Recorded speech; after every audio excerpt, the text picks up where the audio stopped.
你有沒有發現，我們現代人超會打卡，健身要打卡，咖啡要打卡，旅行要打卡，就連去教會也有人拍一張主日平安，然後照片一發完，聚會開始5分鐘，人已經在想中午要吃火鍋還是拉麵。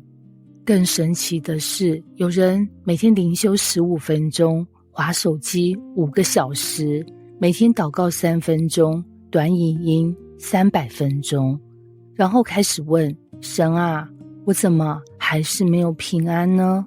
等等，問題可能不是神沒有回應，而是我們一直在登錄，卻從來沒有真正上線。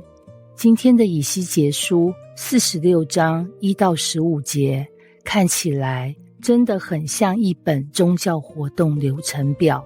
安息日怎麼開門，節期怎麼獻祭，君王怎麼進，百姓怎麼拜，每天要獻什麼。很多人讀到這裡，心裡只有一句，然後呢？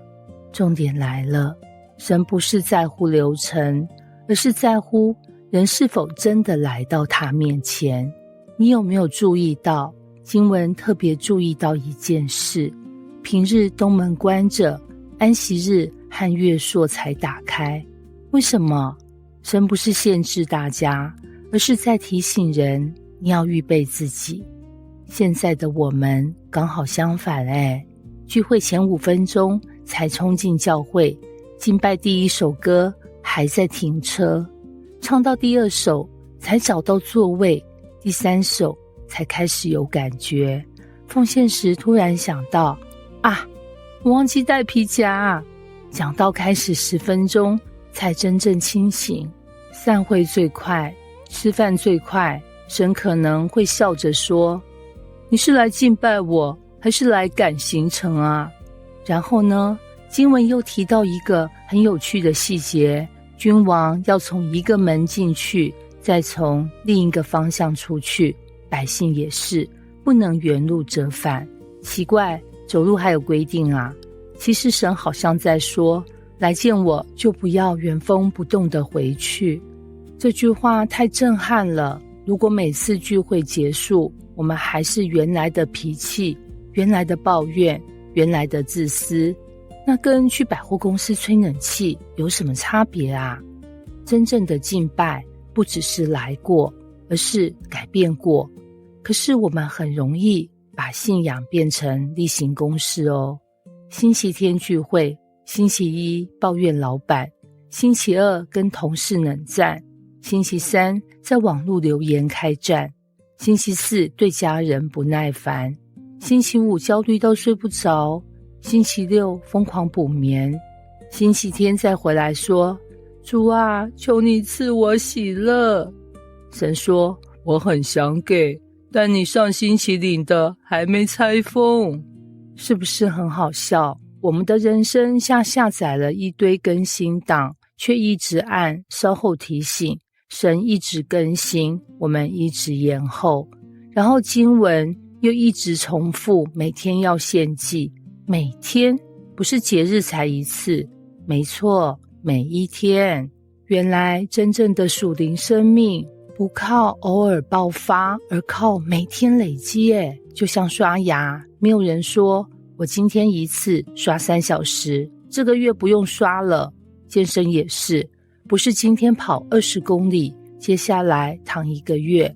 跟神的關係更是如此，每天一點點，勝過1年1次大感動。很多人追求的是神蹟，神追求的是關係。很多人期待人生突然翻盤，神更在乎每天慢慢更新。然後還有最大的轉折，整段經文一直講獻祭。今天我們不用再獻牛羊，但我們仍然需要把生命獻給神哦。什麼叫生命獻祭啊？不是把工作辭掉去深山禱告啦，而是開車時有耐心，塞車時不暴怒，做生意誠實，答應別人的事情做到，陪家人時放下手機，該道歉時願意低頭，該饒恕時選擇放手，這些就是今天的祭物。神真正喜歡的不是形式完美，而是真心靠近。所以以西結46章其實不是在教人宗教流程哦，而是在回答現代人最大的問題：為什麼我一直忙卻沒有真正被改變？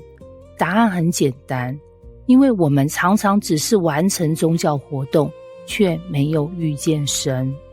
聚會不是人生的終點，而是改變人生的起點。每一次走進神的同在，都應該帶着新的眼光走出去。